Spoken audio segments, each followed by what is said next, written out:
All right, so now we're going to prove the other direction. Fun fact, I am doing this in 2 videos because my battery was about to die, and I was not going to have to redo that for the 3rd time with that video. So this is why I split into 2, so that way I have smaller chunks now. All right, so now we're going to prove the other direction of the subset. So now we're going to start and show that this is a subset of this. So again, we can start out with an element that's in this set here. So we could say let y be an element of f of a minus x.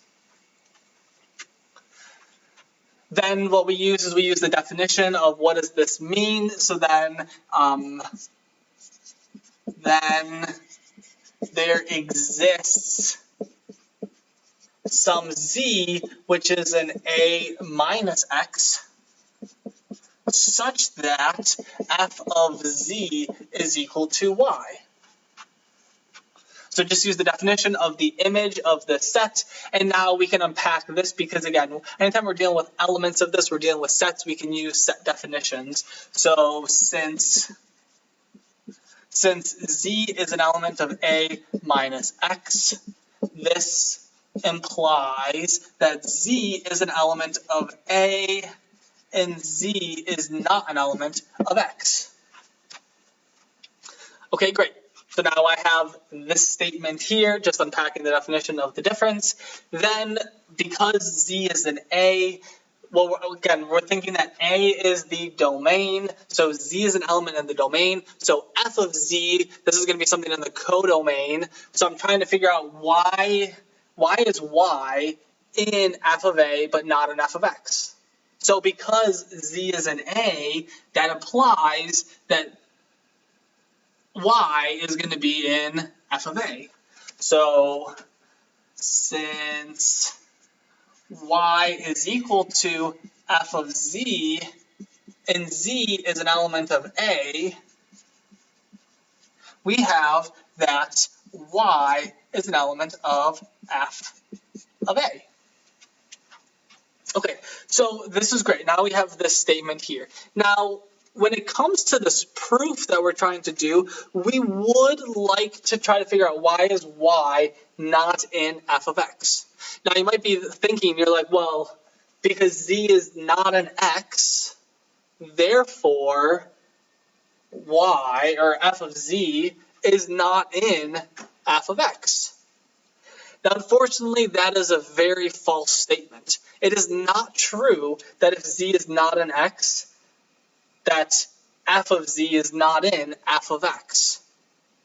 Now, obviously, when we look at this proof, if you were to do that, you look at the one direction that we already proved of this. We never used injective. If we instead keep powering through this and just kind of state, because z is not an x, that means f of z, which is equal to y, is not in f of x. Therefore, we're done. We never use the statement of injective, but at this point, I'm probably not giving you a lot of extraneous information in your proofs, so you probably want to use that. So we're going to figure out why is this useful for us.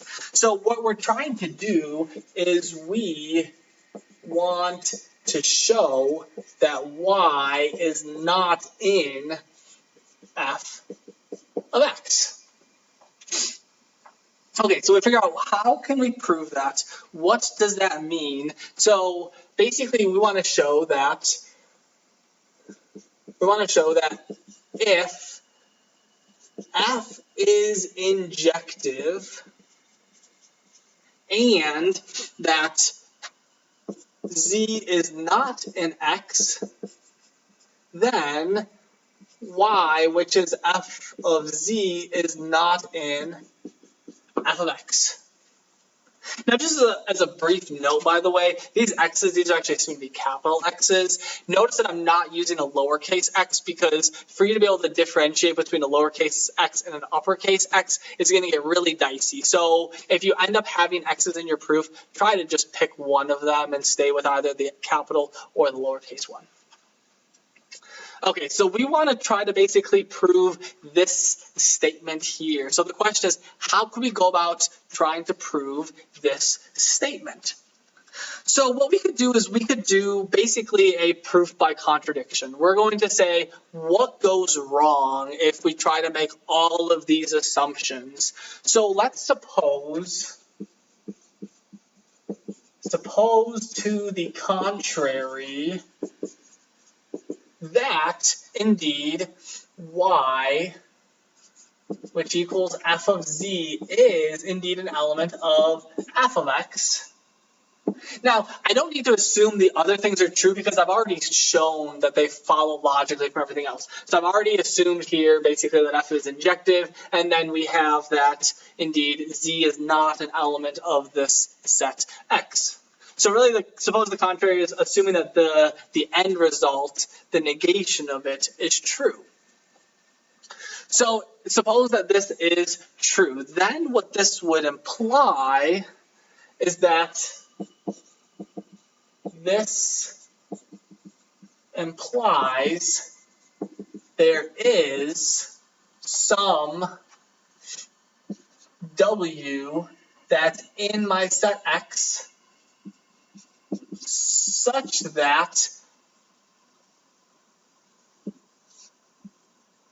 f of w is equal to y.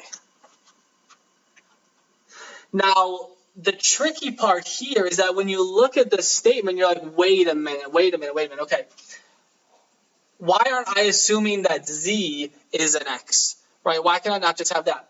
Okay, so remember, because this elements in the codomain can get mapped to from multiple elements in my domain. I can't assume that it's the same element that I'm working with. So suppose the contrary, that this y is in this. So maybe to clarify this, what if I got rid of this right here? What if I just said, suppose the contrary, that y, get rid of this here, that y is not in f of x. Now this might simplify some of the confusion because maybe it's not necessary to put y equals f of z everywhere.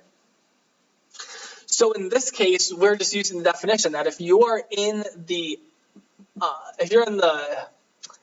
image of x, then that means that there must be something in the set x where this is going to be true. And this is the same exact thing that we used over here, right? So if we said y was an f of a minus x, we had this statement. We have the same thing over here, except I'm not using the fact that that we know that there is something that already gets mapped to y, and that being z in this case.